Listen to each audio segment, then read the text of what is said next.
يوصلها ثلاثة حتى اب دوش میں یاد الفاظ میں تھوڑا بہت قریب قریب ہوں گے الفاظ فلا یوم سن یدہ فینا حتى یوصلها ثلاثة یہاں تک کہ اس کو 3 مرتبہ چھوڑ دیں.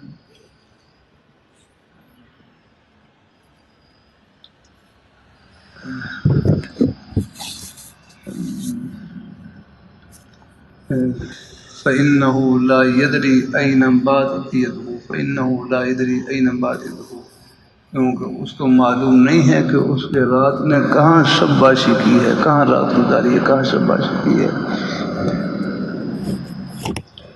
کیونکہ ہو سکتا ہے نیند کی حالت میں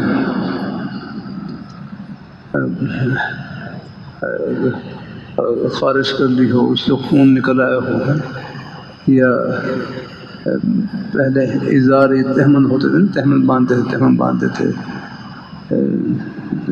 رات کو نیند میں جو نجاست کی جگہ ہے اس کے اوپر ہاتھ لگنے کا اندیشہ ہے.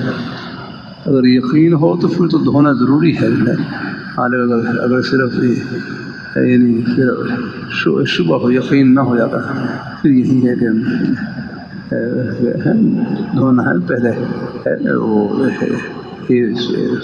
سنت ہے.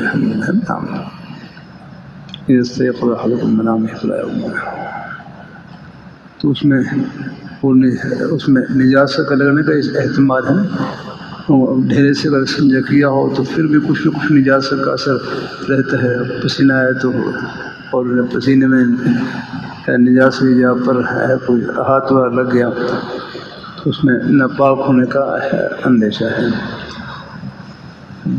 اب دیکھو, ایک ہے سور قلب کی نجاست اور ایک یہ ہے کہ بدن کی نجاست. اس میں اغلظ کون ہے؟ یہ بدن کی نجاست یہ اغلظ ہے, سور قلب کی نجاست. جب بدن کی نجاست کو پاک کرنے کے لیے 3 مرتبہ دھونا کافی ہے تو سور قلب کی نجاست اس سے کم ہے, اس کو پاک کرنے کے لیے بھی 3 دفعہ دھونا کافی ہے. آج بات ہے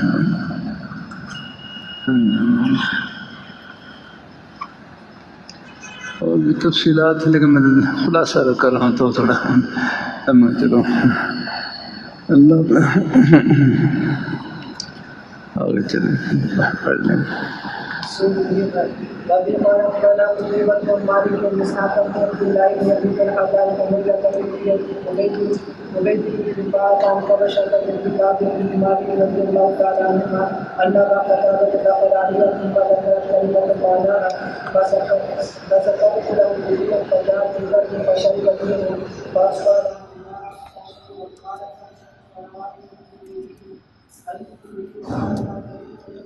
صلی اللہ علیہ وسلم کے زمانے میں مرد اور عورتیں اکٹھے وضو کر لیتے تھے.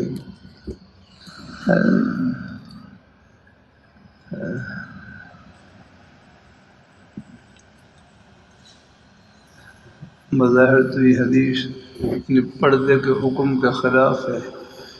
اسی کی توجیہ کی گئی ہے. ایک توجیہ ہے کہ یہ نزول حجاب پردے کا حکم نازل ہونے سے پہلے کا واقعہ ہے. پردے کے نازل ہونے سے پہلے ایک یہ ہے کہ درمیان میں پردہ ہوتا تھا. ایک توجیہ ہے کہ ایک ہی گھر کے محرم مرد عورتیں مراد ہیں, ایک ہی گھر کے محرم مرد عورتیں ہیں تو وہ کر سکتے ہیں, کرتے ہیں تو بہرحال ہے.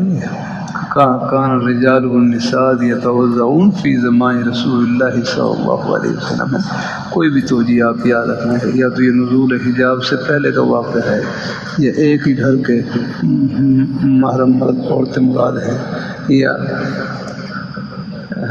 درمیان میں پردہ ہو جاتا ہے. آگے چلیں.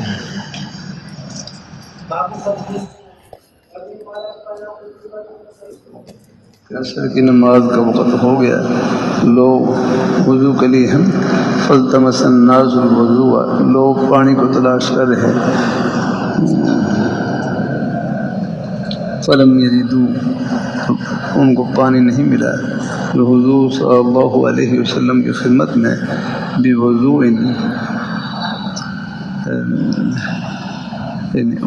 وضو کا ایک برتن لایا گیا پھر حضور صلی اللہ علیہ وسلم نے اپنا مبارک ہاتھ اپنے دست مبارک اس برتن میں رکھا اور وہ امر الناس اور لوگوں کو کہا کہ اب اس سے وضو کرو.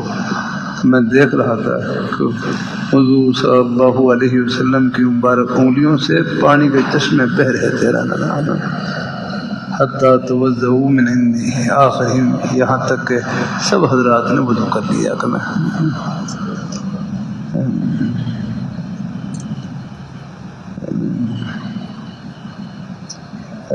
پانی کے بارے میں آتا ہے نا، پانی سب سے افضل پانی کون ہے؟ سب سے افضل پانی پہلے بچے بتلائیں گے سب سے افضل پانی کون سا ہے. ہاں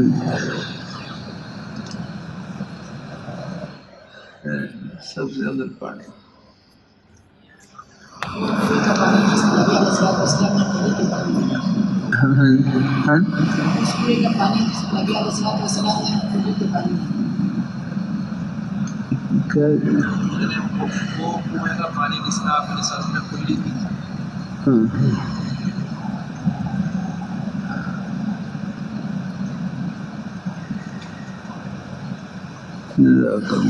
بھائی دیکھو، سب سے افضل پانی وہ ہے، سب سے افضل پانی یہی پانی میں حضور صلی اللہ علیہ وسلم کی مبارک انگلیوں سے پانی کے چشمے جاری ہوئے. فرمایا سب سے افضل پانی یہ ہے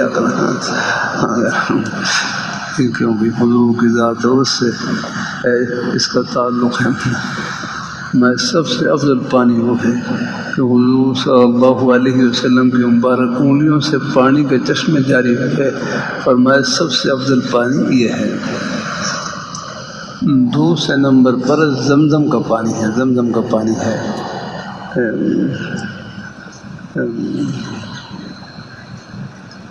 حضور صلی اللہ علیہ وسلم نے زمزم کا ڈول زمزم کے کنویں سے آپ کی خدمت میں پانی پیش ہے. زمزم کا ڈول زمزم کا پانی خود نکالا یا پیش کیا گیا؟ بہرحال حضور صلی اللہ علیہ وسلم نے زمزم کا ڈول آپ کی خدمت میں پیش کیا گیا یا خود نکالا تو پھر آپ نے اسے پانی نوش فرمایا اور پھر آپ نے اپنی برق کو پانی نوش فرما کر اور پھر باقی پانی وہ کنویں میں ڈال دیا. آپ نے زمزم کا پانی نوش فرمایا اور پھر آپ کا جو باقی بچا ہوا پانی وہ کنویں میں ڈال دیا. تو کہتے ہیں قیامت تک جتنے لوگ بھی زمزم کا پانی پئیں گے وہ حضور کا بچا ہوا پانی پئیں گے. ہم زمزم ہے. دوسرے نمبر پر زمزم کا پانی ہے. اللہ اپنی مہربانی فرمائے. اللہ اپنی مہربانی زمزم ہے.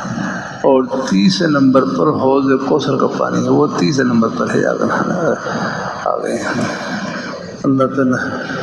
بعض جو ہے بعض یہاں کی نعمتیں جنت کی نعمتوں سے بھی اعلیٰ ہے. آ گئے جن کی نسبت اب دیکھو اس پر تو اس میں اختلاف ہوا کہ زمین افضل ہے یا آسمان افضل. اس میں اختلاف ہوا کہ زمین افضل ہے یا آسمان افضل ہے.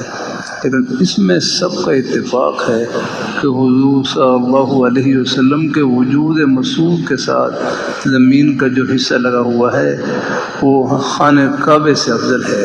آگے نا وہ عرش معلیٰ سے افضل ہے. لوح و کرسی سے افضل ہے.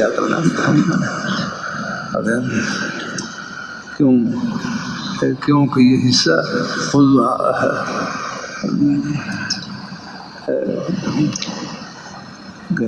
کہ زمین پر سب سے زیادہ مورد اور اللہ تعالیٰ کی رحمت کا مرکز فرمائے وہ حصہ ہے. زمین پر سب سے زیادہ اللہ تعالیٰ کی رحمت کا مورد اور مرکز وہ حضور صلی اللہ علیہ وسلم کی ذات اقدس ہے. اور پھر یہ زمین کا ٹکڑا چونکہ حضور صلی اللہ علیہ وسلم کے جس سے اثر کے ساتھ لگا ہوا ہے، لہذا اس ٹکڑے پر بھی اللہ تعالیٰ کی ہے آگے موسلادھار بارش ہو رہی ہے الحمدللہ۔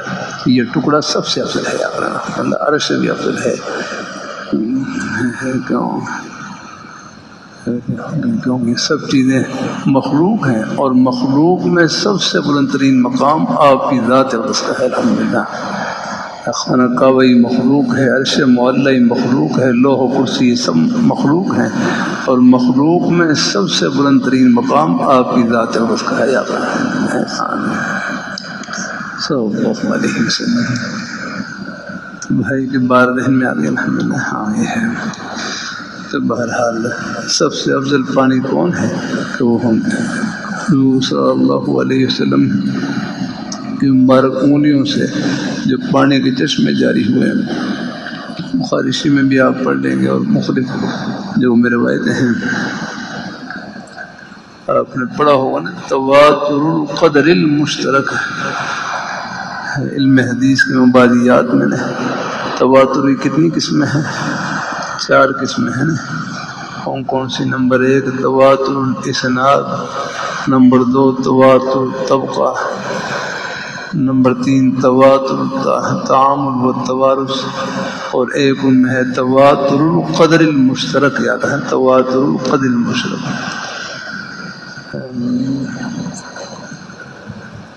یہ چوتھی تواتر القدر المشترک کہ ایک مضمون احادیث میں مختلف الفاظ سے ذکر ہوں،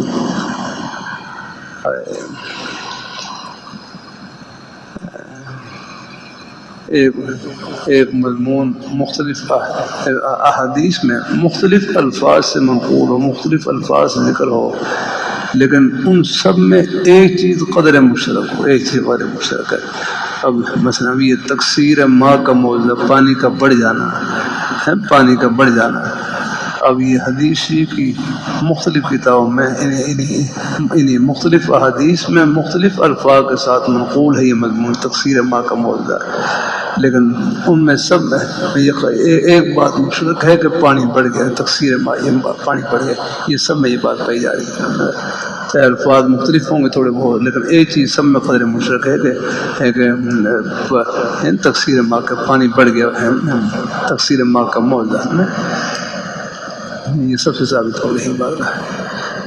تو بھائی کی بات میں آئی، سب سے افضل پانی کون سا ہے؟ حضور کو پانی کے حضور صلی اللہ علیہ وسلم کی مبارک انگلیوں سے پانی کے چشمے جاری ہوئے آگے، یہ جو پانی ہے یہ سب سے افضل ہے، اور دوسرے نمبر پر زمزم کا پانی ہے، کیونکہ آپ صلی اللہ علیہ وسلم آپ نے زمزم کا ہے، زمزم کا ہے،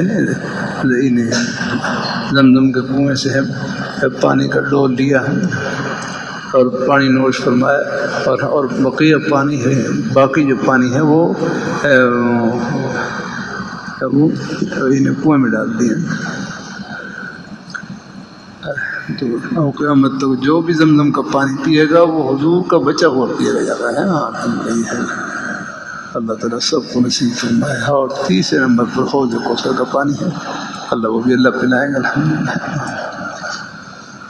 باقی ہیں بعض ایسی نعمتیں ہیں آگے یہاں کی نعمت بھی وہ، باقی جنت تو ہے ہی ہے الحمدللہ، لیکن ایک ہمارے بزرگ فرمائے لگے ہمیں دنیا ایک لحاظ سے جنت سے بھی اچھی لگتی ہے، ایک لحاظ سے جنت سے بھی اچھی لگتی ہے، کیونکہ دنیا میں اللہ تعالیٰ کے دنیا میں ترقی کے مواقع بہت ہیں، ترقی کے مواقع بہت ہیں، اللہ تعالیٰ کے قرب میں آگے بڑھنے کے مواقع بہت ہیں۔ دیکھو ایک مرتبہ سب کہہ لیں سبحان اللہ، یہ کتنی بڑی کمائی کی آپ نے، کتنی بڑی کمائی کی۔ بمشکل 1 سیکنڈ لگا، سب نے اللہ تعالیٰ کا پیارا نام لیا، سبحان اللہ کہا، یہ 1 سیکنڈ میں کتنی بڑی کمائی کی۔ لاہور، پشاور، کراچی نہیں، روس، امریکہ، چائنا نہیں، پوری دنیا کی دولتوں سے، خزانوں سے، شاہی محلات سے، سونے چاندی ہیرے جواہرات خزانوں سے بڑھ کر آپ نے کمائی کی۔ یہ اس پیاری ذات کا نام لیا جو ان خزانوں کی مالک ہے۔ یہ کہتے ہیں موت سے پہلے ایک بار سبحان اللہ کہیں اور موت کے بعد کروڑ بار سبحان اللہ کہیں، یہ ایک مرتبہ سبحان اللہ کہنا اس سے بھاری اور افضل ہے یاد رکھنا۔ موت کے بعد تو وہ فرعون بھی ایمان لے آیا تھا نا، آمنت بربی موسیٰ و ہارون یا رکھنا، لیکن وہ ایمان منجی نہیں ہے یا کرنا، وہ نجات دینے والا نہیں ہے یا کرنا۔ ایمان جو منجی ہے یا منجی ہے وہ یہی ہے کہ دنیا میں جو ایمان یہ ہے، موت سے پہلے پہلے جو ایمان ہے یہ ہے یا کرنا، اس کی بڑی قیمت ہے یا کرنا۔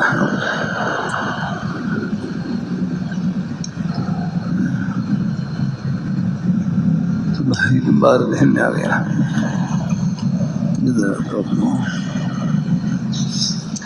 پیچھے میں ایک بات عرض کر رہا تھا شاید نا، یہ حدیث پوری پڑھ لی، یہ پوری پوری پڑھ لی۔ ويقول حي على التوحيد والبركه بالله عز وجل. قال الاعمش وحدثني سالم بن عبد قال قلت لجابر كم كنتم يومئذ؟ قال 1500. ان 500 صحابہ تھے، انہوں نے تو وضو کیا اس پر، کتنی برکت الحمدللہ۔ اللہ حضور نے پانی ایک برتن لایا کہ آپ نے اپنا مبارک دست مبارک اس میں داخل کیا، میں نے دیکھا کہ آپ یہ مبارک انگلیوں سے پانی کے چشمے بہہ رہے تھے۔ میں نے جابر سے پوچھا تمہاری اس دن کتنی تعداد تھی؟ فرمانے لگے 1500 ہے، 1500 1500 صحابہ تھے یار میں جنہوں نے اس سے وضو کیا تھا۔ سبحان اللہ۔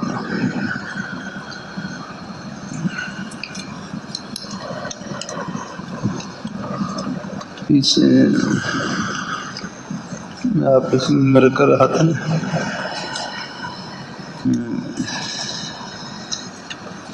اذا کان مخلتین والی حدیث پر نا، باب التوقیت فی الماء، یہاں سے وقت کیا ہے؟ اچھا ہے ٹھیک۔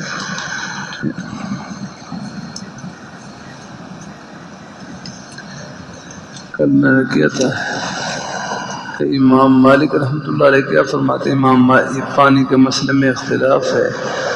امام مالک رحمۃ اللہ علیہ کیا فرماتے ہیں، لا فرق بین القلیل والکثیر، قلیل اور کثیر کے درمیان فرق نہیں ہے یہاں۔ لا فرق بین القلیل والکثیر، کہ قلیل اور کثیر میں کوئی فرق نہیں ہے، کہ جب تک پانی کے اوصاف ثلاثہ میں سے کوئی وصف تبدیل نہ ہو اس وقت تک پانی ناپاک نہیں ہوگا۔ پانی کے اوصاف کتنے ہیں؟ 3، رنگ، بو، ذائقہ۔ تو کل میں خیر کیا تھا نا بھائی، پانی کیا ہے؟ یہ تو پانی تو بے رنگ ہوتا ہے، بے بو ہوتا ہے، بے ذائقہ ہوتا ہے، یہ پانی کی صفت نہیں ہے۔ تو کیا جواب ہے؟ ہاں، یہ صفت بحال ہی نہیں بلکہ بحال ہی متعلق ہے، یعنی جو پانی میں جو گرنے والی چیز ہے یہ اس کی صفت ہے اصلی آدم ہے، جو پانی میں گرنے والی ہے، اگر نجاست ہو رہا ہے اس کی صفت، یعنی جو ہے یہ صفت بحال ہی نہیں بلکہ بحال ہی متعلق ہی ہے، یعنی جو پانی میں گرنے والی چیز ہے یہ اس کی صفت ہے اصلی آدم ہے۔ بھائی بات میں آ گئی۔ امام مالک رحمۃ اللہ علیہ کے نزدیک تو لا فرق بین القلیل والکثیر، قلیل اور کثیر کے درمیان کوئی فرق نہیں ہے، جب تک پانی کے اوصاف ثلاثہ میں سے کوئی وصف تبدیل نہ ہو اس وقت تک پانی ناپاک نہیں ہوگا۔ لیکن جمہور کے نزدیک کیا ہے، جمہور قلیل اور کثیر میں فرق کرتے ہیں، جمہور حضرات قلیل اور کثیر میں فرق کرتے ہیں۔ ہمارے حضرت امام صاحب رحمۃ اللہ علیہ کے نزدیک، یا ہمارے حضرت امام صاحب رحمۃ اللہ علیہ کے نزدیک قلیل اور کثیر کی تعین رائے مبتدا بہ پر موقوف ہے۔ ہمارے حضرت امام صاحب رحمۃ اللہ علیہ کے نزدیک قلیل اور کثیر کی تعین رائے مبتدا بہ پر موقوف ہے، جو پانی کے مسئلے میں مبتلا ہے ان کی رائے پر موقوف ہے۔ دھیان سے سمجھنا، کہ ہمارے حضرت امام صاحب رحمۃ اللہ علیہ کے نزدیک قلیل کثیر کی تعین رائے مبتلا بہ پر موقوف ہے۔ رائے مبتلا بہ کیا معنی؟ جو پانی کے مسئلے میں مبتلا ہے، ان کو پانی کا مسئلہ لاحق ہے، درپیش ہے، رائے مبتلا بہ پر موقوف ہے۔ اگر وہ اپنی رائے میں جس مقدار کو قلیل سمجھے وہ قلیل، جس کو کثیر سمجھے وہ کثیر۔ لیکن متاخرین حنفیہ نے قلیل آسانی کے لیے، متاخر حنفیہ نے آسانی کے لیے قلیل اور کثیر کی تعین 10 دردہ کے ساتھ کی ہے۔ اس کے ساتھ 10 دردہ کے ساتھ، دھیان سے یہاں کافی ہے 10 دردہ۔ 10 دردہ کا معنی کیا ہے؟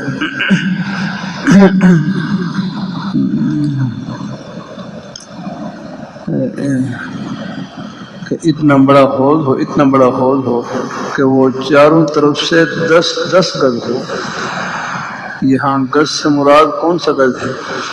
شرعی گز۔ اور شرعی گز کتنے کا ہوتا ہے؟ 1 ہاتھ کا، یعنی 1.5 فٹ کا ہوتا ہے۔ 1.5 فٹ کا ہے۔ اب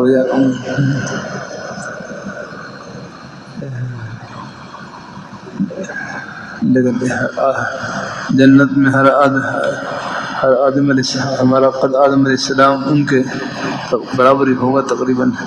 تو اگر میں نے بتلایا تھا بخاری شریف میں، ذراع نفس ان کا اپنا ہاتھ مراد ہے۔ ذراع سے مراد ہمارا ذراع نہیں ہے، ان کا اپنا ذراع مراد ہے نا۔ وہ تو ان کا ذراع تو بھائی بڑا ہی ہوگا نا۔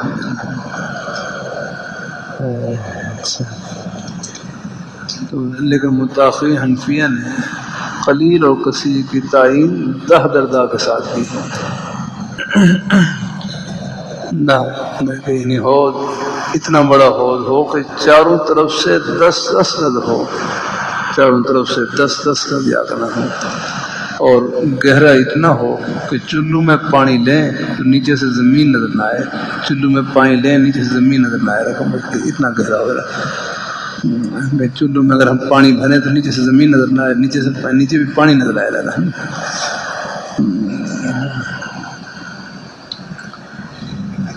تو 10 دردہ۔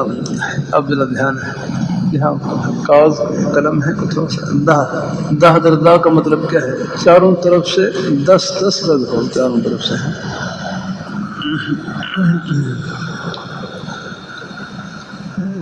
کاغذ قلم درد ہو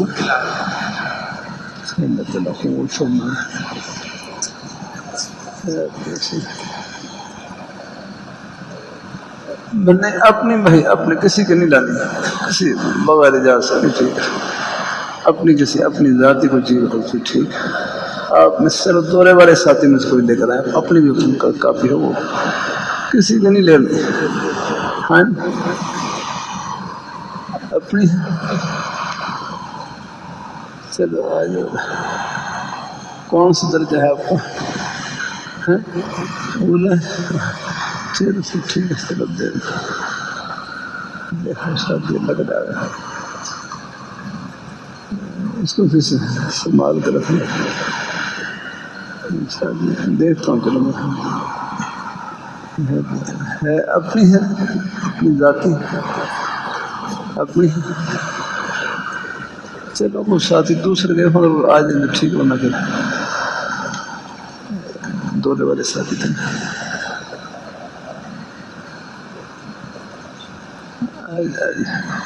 چلو اس کو سنبھال کر رکھنا، ضائع نہ کرنا پھر۔ اچھا چلو بھائی،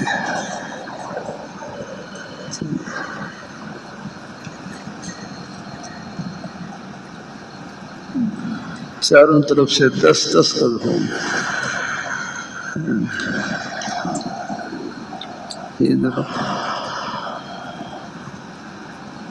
1 2 3 4 5 6 7 8 9 10۔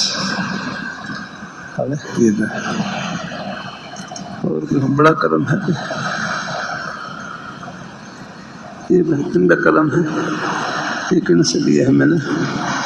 تاکہ بھائی یہ اپنا کرم آپ اپنے کو تاکہ بھائی جن کی امانتن پہنچ جائے گا.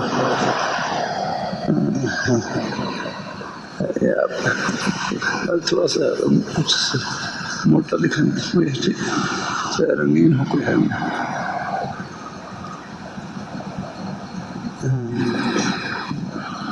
3 4 5 6 7 8 9 10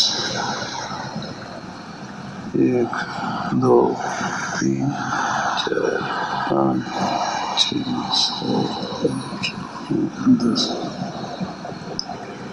1 3 4 5 7 8 9 10. یہ دیکھو آپ کو چاروں طرف سے نظر آ رہا ہے. چاروں طرف سے نہیں لیکن نظر آ رہی ہے. اتنا بڑا ہال کہ چاروں طرف سے 10 گز ہو جاتا. ہم نبی رکھیے نا کہ جمہور قلیل اور کثیر میں فرق کرتے ہیں. قلیل اور کثیر، اور ہمارے حضرت امام صاحب رحمۃ اللہ علیہ کے نزدیک قلیل کثیر کی تعین رائے مبتلا بہ پر موقوف ہے. جو پانی کے مسئلے مبتلا ہے ان کی رائے پر موقوف ہے. لیکن متأخرین حنفیہ نے آسانی کے لیے قلیل کثیر کی تعین 10 درجہ کے ساتھ کی ہے. 10 درجہ کہ اتنا بڑا حوض ہو کہ چاروں طرف سے 10 گز ہو. جیسے میں نے بھی کہا یہ حوض بنا دیا ہے نا، چاروں طرف سے 10 گز یاد ہوں. اور پھر یاد رکھنا ہر گز کے ساتھ نے آپ 10 گز ملا لیں. ابھی ایک گز ہے ادھر، یہ ادھر 1 2 3 4 5 6 7 8 9 10 یہ ہے. ہر گز کے ساتھ 10 گز ملا لیں.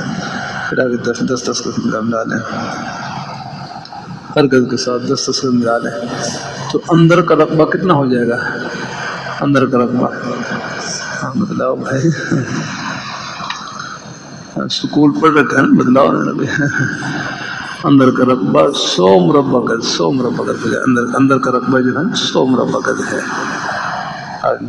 کہ چاروں طرف سے 10 گز ہے. اور پھر ہر گز کے ساتھ کیا ملا لیں آپ؟ جن میں 10 گز ملا لیں تو اندر کا رقبہ کتنا بن جائے گا؟ 100 مربع گز ہے. چاروں طرف سے 10 گز تو اندر کا رقبہ یہ 100 مربع گز ہے. تو ہمارے حضرت امام صاحب رحمۃ اللہ علیہ نے قلیل کثیر کی تعین رائے مبتلا بہ کے ساتھ کی ہے کہ پانی کے مسئلے میں جو مبتلا ہے وہاں اس کی رائے کا اعتبار ہوگا کہ وہ پانی کے جس مقدار کو قلیل سمجھے قلیل، جس کو کثیر سمجھے وہ کثیر.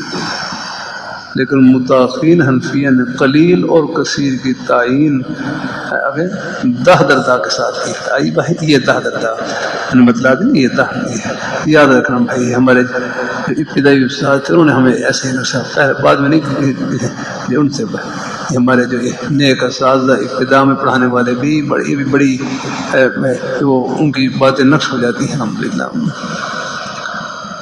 ہمارے بزرگ صاحب فرمانے لگے اخلاص سے قاعدہ پڑھانا اور بخاری شریف پڑھانا دونوں کا ثواب برابر ہے. بس مقصد اللہ تعالیٰ کی رضا و خوشی، کچھ نہیں ہے دنیا کی واہ واہ، بس رب کی بارگاہ میں واہ واہ ہونی چاہیے.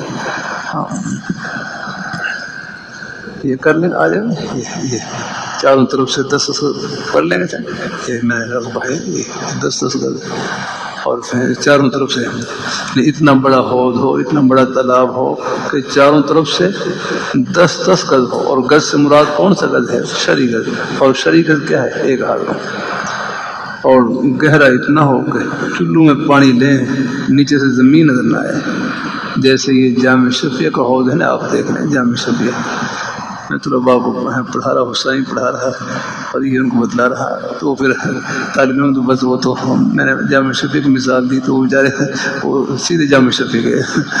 وہاں جا کر باقاعدہ اس کو ناپا جا کر میں اس کی پیمائش کر آیا ہوں. ناپ بالکل وہ چاروں طرف سے 10 کر دے. میں نے چلو ٹھیک ہے چلتا ہے. جامع شفیع کا اب بھی شاید اب بھی ہے اب بھی ہے نخل. ہاں تو وہی امید ہے وہ یہی چاروں طرف سے 10 اس کو باہر پیمائش کرایا تھا تو مجھے بتلایا کہ اب بھی شاید نخل اب بھی ہے وہ دکان میں ہے. وہی چاروں طرف سے 10 کا الحمد للہ. بہرحال اور گہرا اتنا ہو کہ چلو وہ تو اس سے وقت زیادہ ہے گہرا ورنہ ہے. اب چلو میں پانی لیں تو نیچے سے زمین نظر نہ آئے الحمد للہ. آج بات ہے میں چلو تو بہرحال یہ وہاں کا ہاں اس سے مراد شریعت ہے. وہ شریعت ایک ہاتھ کا ہوتا ہے اور انگریزی گز کتنا ہوتا ہے وہ انگریزی گز وہ 3 فٹ کا ہوتا ہے نا. انگریزی گز وہ بڑا ہوتا ہے وہ 3 فٹ کا ہوتا ہے. انگریزی جو کپڑوں میں جو استعمال ہوتا ہے نا یہ گز وہ 3 فٹ کا ہوتا ہے. یہاں اس سے مراد کون سا شریعت مراد ہے یہاں پر ہے. بس سمجھ آ گئی نا. یاد رکھیں دیکھو دھیان سے یہ ایک مہینے یہاں چاروں طرف سے 10 اندر کا رقبہ کتنا ہے 100 مربع گز ہے. اللہ اپنی مہربانی فرمائے. اللہ اپنی مہربانی فرمائے. اللہ اپنی مہربانی فرمائے. اللہ تعالیٰ اپنی مہربانی فرمائے. اللہ تعالیٰ اپنے بارگاہ میں فرمائے. پھر آگے میرے حضرت جامع شفیہ میں ابو داؤد شریف فرمائے لگے یعنی چاروں طرف سے 10 اندر کا رقبہ 100 مربع گز ہے. اور میں اگر آپ اس طرح کر لیں آپ چوڑائی ہے نا چوڑائی کم کر لیں. مثلا چوڑائی اگر 5 گز ہے چوڑائی کتنی ہے 5 گز ہے تو لمبائی 20 گز ہو سکتی ہے. اگر چوڑائی 5 گز ہے تو لمبائی کتنی ہو سکتی ہے 20 گز. اصل یہ ہے کہ یہ جو 100 گز کا ہے کیونکہ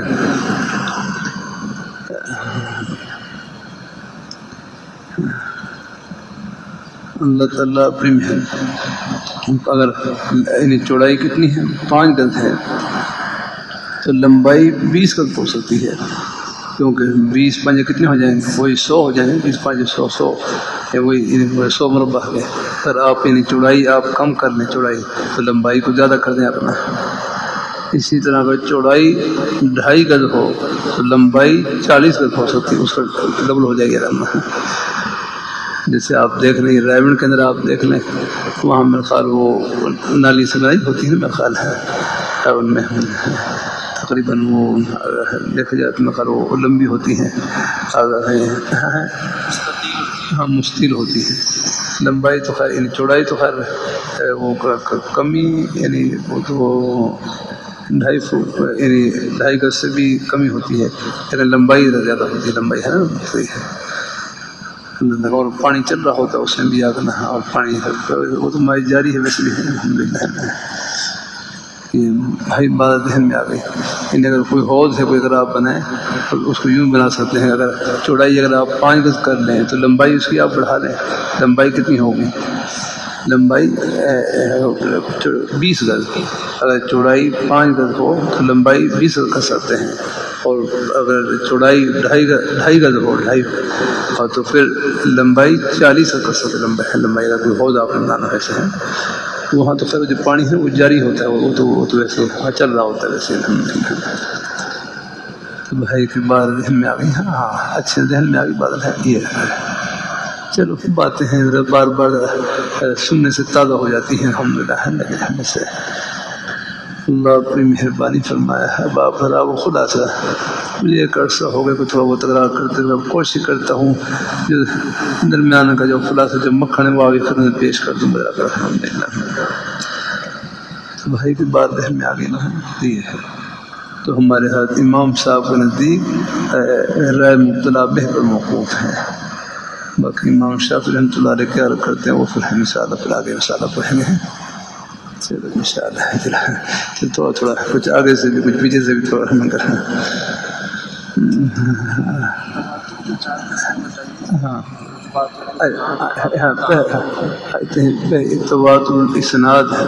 تواتر الاسناد کہتے ہیں کہ ایک حدیث کی کئی سندیں ہوں، ان کا مجموعہ تواتر کو پہنچ جائے. ایک تواتر الطبقہ ہے، کہ نقل کرنے والے اس کو اتنے زیادہ ہوں تو ان کو گنا ہی نہ جا سکے، جیسے نقل قرآن پاک الحمدللہ. اور توارث و تعامل ہے، کہ عمل ہے، کہ عمل میں تواتر ہو،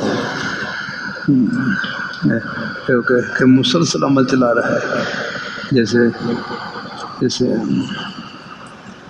جیسے نماز کے بارے میں جو احادیث ہیں آگے، وہ حدیث چاہے وہ تواتر کے درجے کو نہ پہنچی ہوئی ہوں، لیکن ان کا جو عمل ہے وہ متواتر ہے. یعنی 5 نمازیں جو ہیں ان کا جو عمل ہے، اللہ تعالیٰ اپنی مہربانی فرمایا، اللہ کا وہ مسلسل چلا رہا ہے. کہ تواتر العمل والتواصل ہے، کہ عمل کے ذریعے عمل اس کا متواتر ہو اور مسلسل ہو جاتا ہے.